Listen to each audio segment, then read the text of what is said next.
Assalamu alaikum. Welcome to the course of data science. In the last lecture, which is actually unit number 1.1, we have talked about the basic concept relevant to data science and its importance. So before going into the unit 1.2, which is about where do we see data science, I just want to briefly revise the definition of data science. Okay, so what is data science? The field of study and practice that involves collection, storage and processing of data in order to derive important insight into a problem or a phenomenon. So it is very important to focus here that we are not only concerned about the processing of data or drawing some conclusion. Of course, we are trying and we will try to conclude something, to extract some meaningful information, to predict something, maybe to forecast something. But many people compare statistics with data science as it is just like a wrapper around statistics. So what many people believe, or maybe many statisticians believe, that data science is a wrapper around statistics. So this definition actually clarifies that it's not only statistics. It uses statistics, but it's not primarily statistics only. Because if you see this definition, if you again focus on this definition, it talk about collection, storage and processing of data. So we want to collect a huge amount of data, we want to store it efficiently, and then later on we will process it, apply different algorithm to find some meaningful insight. Okay, so but because if it's a huge amount of data, it is not possible, or it is not viable to manually look into it, to manually understand about the data or some information hidden inside the data. So manually it is not possible. So what we required is actually we do need to automate it, the overall process. So that is why. But if you recall about statistics, most of the time we are actually concerned about the samples. We are not actually performing a study or performing a statistical analysis on the whole population, but we perform statistical analysis on sample of data, which is definitely, we believe that the sample which we have collected is a true representative of the overall population. So again, the generally data set is very much limited, and it is comparatively very much easier to process, and generally we only focus on the structured data, or you can say very well structured data. But as you know it very well from the previous unit as well, that it is not only about the structured data, but it is about structured and unstructured data, and in the middle, which we have already mentioned about, semi-structured data. So in data science, we are not only concerned about the getting the insight. Of course, this is one of the motivation, but before that we have to collect data. We have to collect huge amount of data from various sources. We want to store it as efficiently as possible. Okay, so this is our objective. So let me again repeat this definition, which is what? The field. What is data science? The field of study and practice that involves collection, storage and processing of data in order to drive important insight into a problem or a phenomena. So I hope now you better understand what is actually data science, and I have tried my best to differentiate at a very high level, of course, between the statistics and data science. By the way, there are many memes exist about data science, in which a wrapper around the statistics or something like that to convey that data science is nothing, has nothing special. It is just a statistics with just a wrapper. But now, after looking into this definition, and gradually what we will learn in this particular course, then you will be able to identify that this is not only about statistics. Yes, statistics is a very important thing in data science, but there are many other things we will be covering in this particular lecture, like maybe how to basically do different type of batch processing, how to basically access Linux servers, how to basically use shells, how to perform maybe a secure FTP, or how to get secure shell, how to basically transform data from one format to another format, how to store data into maybe relational database, or how we can store in NoSQL database, something like that. So all of these stuff will be part of this particular course, which is actually about data science. Okay, so now move towards the actual objective of unit 1.2. So what is this? Data science applications in different domains.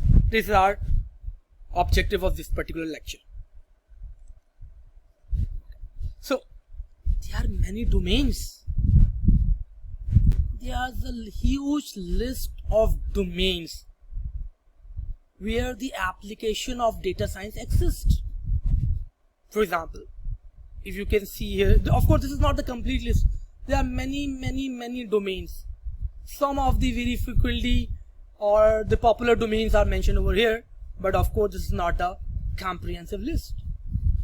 For example, data science application exists in finance, in public policy, in politics, in healthcare, in urban planning, in education, in libraries.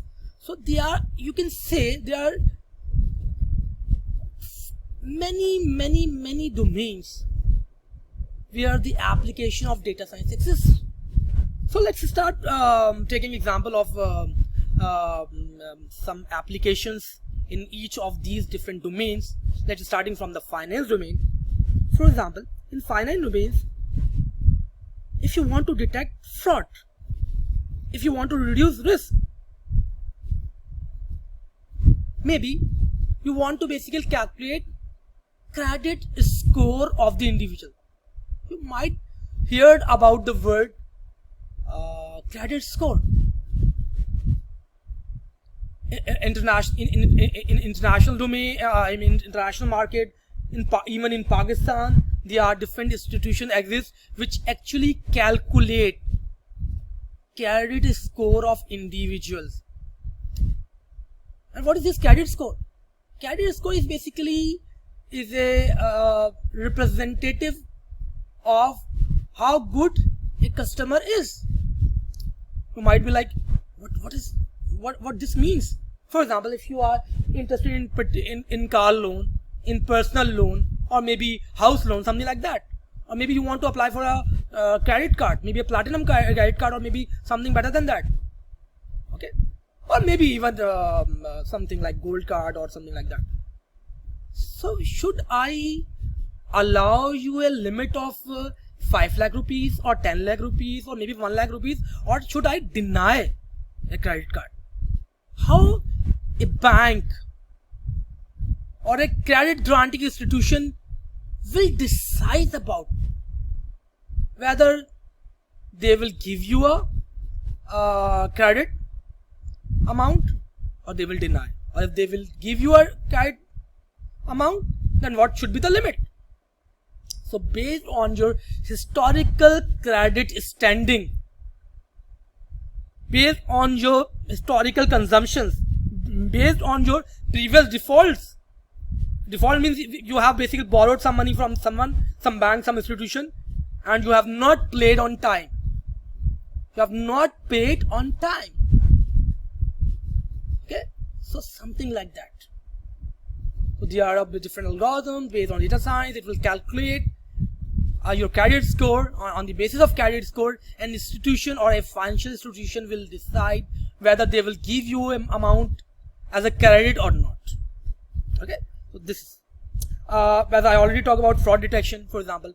Maybe if you have basically if your card has been used on a credit card machine, so it will basically hit the merchant account, and of course it will hit the basic Visa or MasterCard or something like that. So should they allow that particular transaction or not? So if it is actually integrated in real time, then on the basis of the transaction, when your card will be swapped and the merchant will be charging maybe 2 lakh rupees, and it will go for the approval from the Visa or MasterCard or maybe the American Express or some other network, it might deny your transaction. You will be like, or the merchant will be like, you have the limit, you have 5 lakh rupees or 10 lakh rupees, then why the 2 lakh transaction is actually denied by the issuer? Maybe your spending pattern indicates that you have never spent such big amount in a single transaction. You might denied it. Okay, maybe you are going to basically invest on something, and it will be based on some historical data, maybe about you, will indicate you as a corrupt person. Okay, or maybe your card is basically used illegally by someone else in an irregular pattern. So there are plenty of applications, okay, in finance domain. So this is something which is relevant to finance domain. And then if you talk about public policy, so again you are like maybe the government, the local government, or maybe the country level, the federal government, maybe like that. They want to improve the life of individual.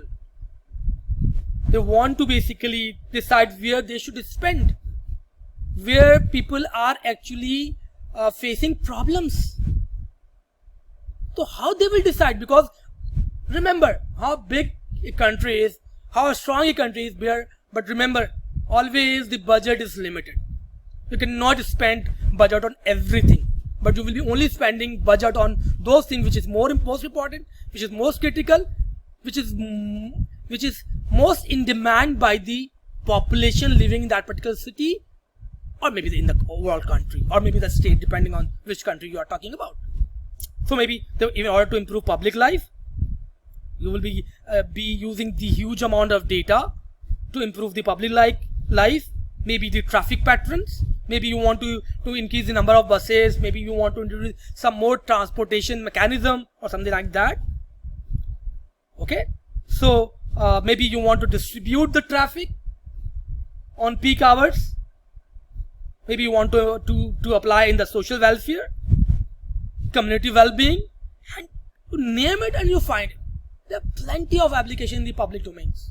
Okay, when you talk about data, so government is actually gathering or collecting data from various sources, and it is important to mention here that even on government websites, various data sets are already published for general purpose use, so that the individual or the entrepreneurs can use these data set to suggest, to improve, to maybe the private sector might be use that particular data set to introduce new facilities, new product, and so on. So as a data scientist, you might go to different websites like US government site. If you are just talking about US, so you can go for the www.data.gov or gov, and you will get the data from there. And similarly, there are different countries, they have published their data on the basically government website. From there you can collect data. Okay, and you can perform these type of data science algorithms to find something meaningful. Okay, so this is another example of the public policy. Then move towards the politics. So you know it very well about the US elections, not in the last election, in which basically of course the Trump was actually won the election, but even before that, I'm in the Obama time. Okay, so you might hear about the Arianna Huffington, was the editor of Huffington Post. She told, like, without the internet, Obama would not have been president. So Arianna is actually the editor in the Huffington Post, and she wrote this. What she wrote: without the internet, Obama would not have been president. So what is the meaning of internet? Because they have used internet for the campaign run by the Obama and his team, and on the basis of basically this all data driven campaign, he won the election. Okay, so that's one thing. And then of course in 2016, the campaign which is run by the Donald Trump, it was a very brilliant social media driven data science campaign to attract people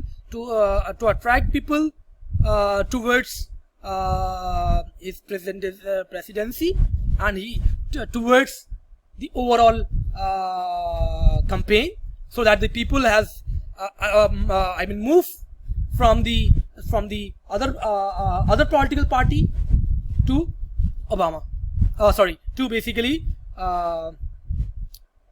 Donald Trump. Okay, so majority of them in general was not expecting that Donald Trump will win the election. But however, because of his campaign, because of the way he, of course there are so many things also, I am not just talking about the way the campaign run by the Donald Trump, but again the strategy, what basically the white people were actually expecting, what the poor people would actually want. So he basically better exploit, you can say, or I'm saying in the positive manner, not I'm saying exploit means a negative thing, but actually he knows very well what people expectation is. So he used that expectation in the overall campaign to attract the people. Okay, so when data scientists perform different type of data analysis on the campaign run on the internet by the Clinton, and of course by the Trump, they have find out very meaningful insight. You might be interested that what was the insight. So Clinton emphasized her masculine traits and feminine issue in her election campaign more than her feminine traits and masculine issue. Okay, so these are the two characteristics, or you can say two attributes on which basically Clinton basically competed in the election, and in which on one thing she emphasized more and the other thing she emphasized less. But in comparison with Trump, he is basically concerned about a quite different thing on a quite different manner. So in comparison, Trump focused more on masculine issues, paying no particular attention to his traits or characteristics. Additionally, Trump user generated content as a source of his tweet significantly more often than Clinton. 3/4 of Clinton tweets were original content in comparison with half of Trump tweets. So Trump used the content generated by the user themselves in comparatively with the Clinton, rather than generating his own content. So how this all finding has been discovered? This is all discovered by using data science algorithm, by using different type of analysis as part of the data science domain on the data from most of the time. Of course, the data is actually collected from the social media like Twitter. In Pakistan, Twitter is less popular in comparison with the Facebook, but in the rest of the world, like like USA, Twitter is very commonly, very widely used by the people. So Twitter is one of the major source of data. Okay, and when the data scientists run this type of basic analysis, they find very meaningful information. And of course, when you talk about politics, it's not large, but it's not large. There are several things, but you might hear about the problem, which is about, of course, which is the infamous Cambridge Analytica data scandal that surfaced in March 2018. So, data analytics firms obtained data on approximately 87 million Facebook users. So this time the data is actually collected from Facebook, not the Twitter. From an academic researcher. Okay, so actually organization, if you are using academic research, the organization might share data for the research purpose, for the study, for the improvement of algorithm, so many stuff, not for the political purposes, or not for basically a negative exploitation. But here that was the issue. So the data is actually they have collected from an academic researcher for around 87 million Facebook users. But the purpose was not the research, but the purpose was not to improve algorithm, but to run political campaign in favor of Donald Trump. So this is basically the issue which is actually raised in March 2018, and the company behind it is actually the Cambridge Analytica. Okay, Analytica. So what was the issue? The issue is actually one of the major concern with even data science or machine learning or data mining or in overall AI, which is a major concern these days, and many organization is working for it. Government are actually making policies for it. And what is all about? This is about the privacy issues in data. Okay, so you are actually uploading so many personal audios, videos, pictures and everything on the social platform. Even if you are not sharing with outside a particular group of friends, but still, what is the privacy? Have you gone through these privacy statements? Can they use it for own purpose? Can they share with other people or other companies as well? So this is a major concern. Okay, so now we have to very careful about the ethics, the bias and the privacy issues. So after politics, another domain which is very important is actually healthcare. So in healthcare sector, definitely there are many applications of data science, even from automated diagnosis, detection of different type of disease on the basis of data.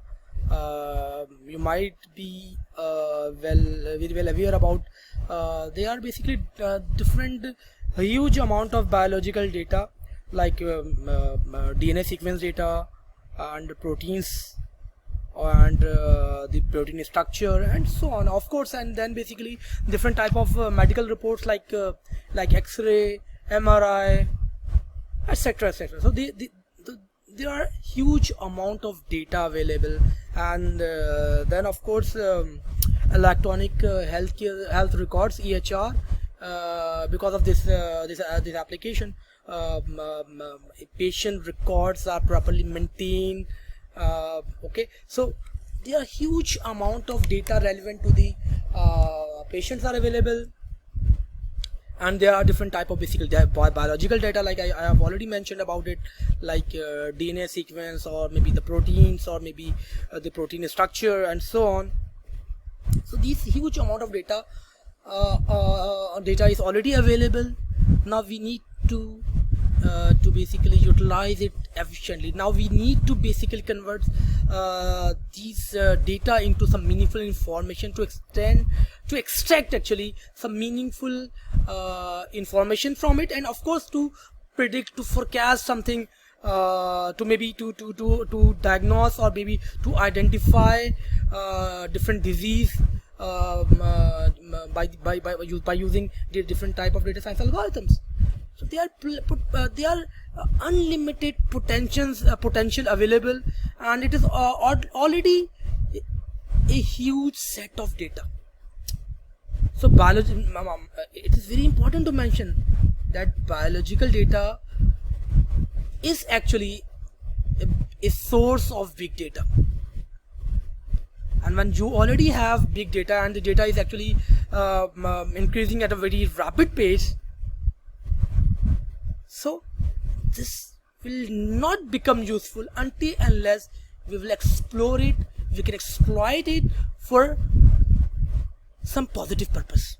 Okay, so these are basically, and that is why there are healthcare, or you can say the health insurance companies are actually nowadays giving different type of devices to their patients to better monitor their patterns, their basically different activities.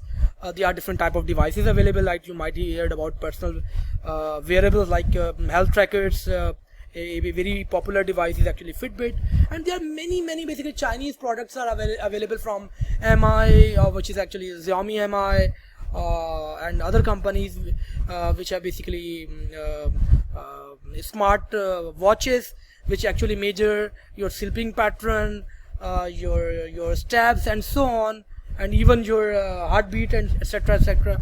Okay, so these devices are actually continuously monitoring and producing a huge amount of data. Of course, collectively they are producing a huge amount of data. So the data is basically, if we can utilize, so we can able to reduce the number of death, or maybe we can able to increase the lifetime of individuals, because if we are continuously monitoring, and this monitoring is somehow automated, and you can say these are actually driven by data science, so it is not always necessary to, and of course this is not always possible that the doctor will be monitoring it 24/7. But again, by using these automated algorithm, data science algorithm, we can perform it automatically, and based on some anomalous behavior, or some anomalous pattern, it automatically generate an alert to the doctor, or the person who is actually looking after that particular patient. So there are many applications. If you just talk about radiology, so you might hear about Andrew Ng and his team. He's actually developed a machine learning model which can detect pneumonia with as much precision or as much accuracy as detected by a radiologist expert. So now it is very difficult to have these type of expert in every part of the world. So by using these type of algorithms, these type of application, we can detect different type of diseases with as much precision or as much accuracy as detected by or will be detected by a doctor. So there are many applications. There are another example of Apple. Apple has partnered with Stanford Medicine, a research department, and they are working with the products to collect and analyze data from Apple Watch. You might have basically Apple Watch, which is in comparison with the Chinese watches like Xiaomi or Huawei. It is much expensive, but of course very popular, and more robust quality and features as well. So they have basically partnered I mean the Stanford Medicine and Apple partner to basically,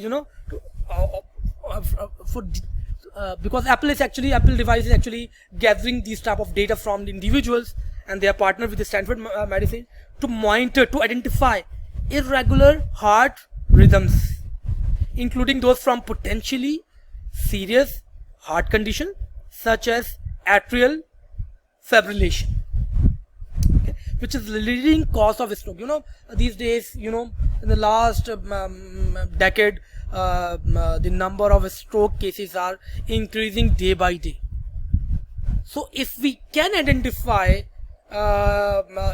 this type of irregularities, or you can say irregular pattern prior to actual event, then we might able to save many patients, because we may take precautionary action. We might move these patients to the to the hospital, so they might basically able to handle these cases in much effective manner. And that is why I've mentioned that that the health insurance companies are actually giving either a free device with the policy, or maybe with a very subsidized amount, or maybe in the installment to these patients, and then they basically reduce the amount they have to pay for the insurance, because they are saving themselves as well. Because if this is such type of basically incident happen, like stroke or something like that, then the insurance company has to pay a good amount of a very good amount to basically provide health facility to the patient. So now basically they are giving this type of devices to better monitor, to basically to reduce the chances, or to reduce the number of cases and so on.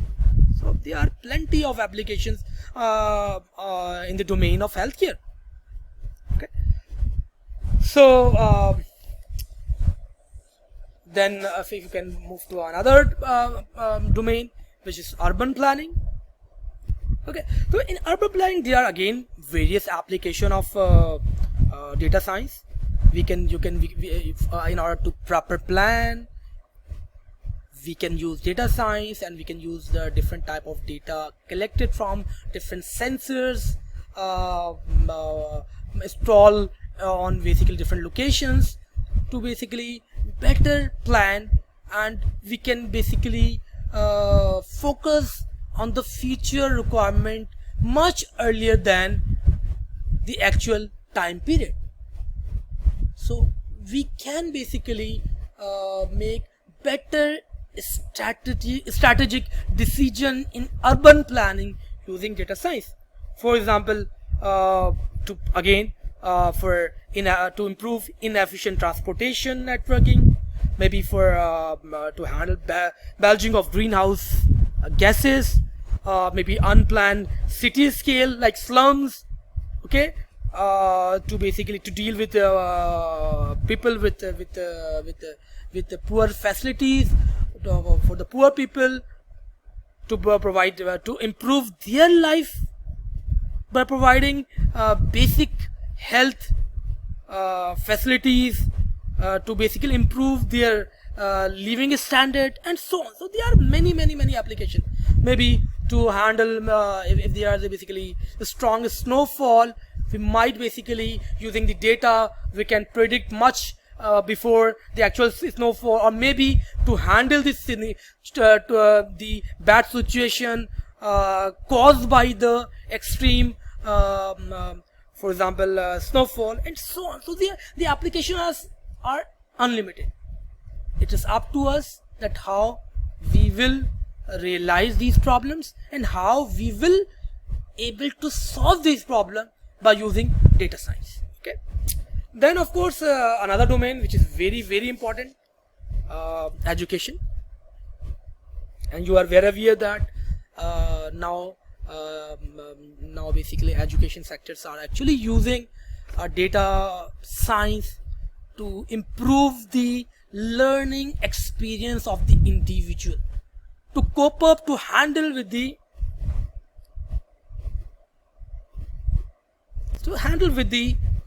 learning requirement of the individuals, maybe for the adaptive learning. Okay, so how much time an individual is spending, we are collecting this data. Okay, so on different topics, how quickly one can answer of a particular question belongs to a particular domain of study, and so on. So based all these data is actually collected by these LMS, learning management system, or the virtual learning environment, and so on. And on the basis of this, we can customize the learning experience and the level of complexity, okay, by using data science. We may design curriculum for individual based on his previous learning experience, or you can say the data collected from the previous learning experiences of the individuals. So rather than teaching everything to everyone in a particular class, we might need to adapt it for individual as per the individual requirements, and it will definitely reduce the time required to learn based on their own based on the individual own learning exposure, or the basically their own knowledge. That is why there are plenty of opportunities available in the education sector. We might predict about the grades of the individual even before the exams. Again, based on the historical data and based on the basically this those students who have already completed those courses but have very much similarities with the current students. So based on the similarities, based on their data, and based on the similar people data, we might able to actually predict about the academic performance of the individuals. We might need to basically assign different teachers depending on different students, depending on the experiences, depending on the knowledge of the individual students. Because on the basis of the past experience, we might able to identify that this student is more appropriate for this type of student, and this teacher is not appropriate for another type of student. So ideally, all this can be done by using data science. Okay, so the ultimate goal is to improve the learning experience of the student or the individuals. So now many universities are actually using data science as part of their strategic planning, strategic decision making, student forecasting, prediction, improving learning experiences, and so on. Now the last domain which we will be going to discuss here is actually libraries. We all are familiar with the libraries of our school, our colleges, our universities, maybe the public libraries. Okay, so how we can use data science in the domain of libraries? As you know, individuals required to find, combine, examine, analyze, and understand a diverse source of data. Let's take an example. If you are doing some research, you have to gone through a large number of research articles published in different conferences, different journals, different periodicals, even textbooks, different articles, maybe the newspaper as well. So there's diverse source of knowledge which you need to review. First you have to read completely, and then you might need to write a literature review based on these articles published in various sources. So I'm just taking one example over here. By using data science, again, particularly if you talk about maybe the information retrieval and maybe the NLP, which is actually natural language processing. So all these algorithms we can use, all these techniques we can use under data science as well. So by using these things, we might able to reduce the overall process of data collection to data reading to compilation to writing even literature review. I'm not saying the human literature review will be totally eliminated. I'm not saying this. But I'm trying to convey that by using data science, we might able to automatically identify based on our own keywords, maybe our own terms. It will automatically retrieve, it will automatically compile, annotate, then it might able to write a summary of individual article, and then maybe it might able to identify the topics out of the collective data, and maybe they might able to write a literature review. Again, by using, again I just mentioned that text mining technique, or maybe combined with the information retrieval, and then of course NLP. So by using this, we can improve our research experience. We can reduce our time period or the time to perform this task. And once it will be automatically created and generated by the data science, then you can go through even that, and then we can go back to those literature and read it ourselves. So in short, because when you perform literature search, maybe you can find 100 and 200 or maybe 1,000 of articles, then you have to read it at least abstract and conclusion, then you filter out, no, this is highly irrelevant, and so on and so on, and then you will basically filter out maybe 100 articles or 50 articles, then you will study it completely, and then you might need to remove 10 or 20 out of it, and then you will be remain with maybe 20 or 30 articles, and then on the basis of which you might be able to write a literature review. So to some extent, this process will be automated by the data science, and on the basis of which you can reduce your time period, and you can improve your experience, or you can expedite your research process. Okay, so in short, these are few of the domains in which we can use data science.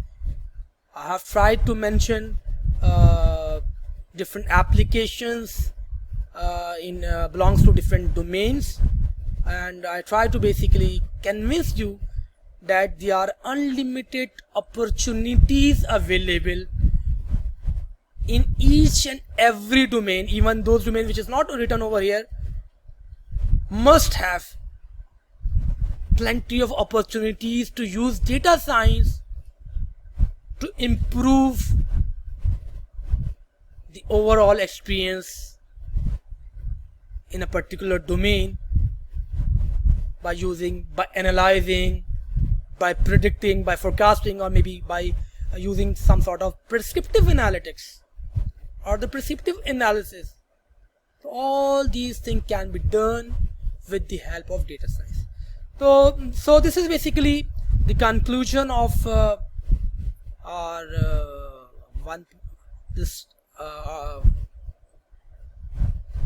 section 1.2. Now we will move towards section number 1.3, in which we will be further trying to understand about data science and how we can use data science in real applications. Thank you very much.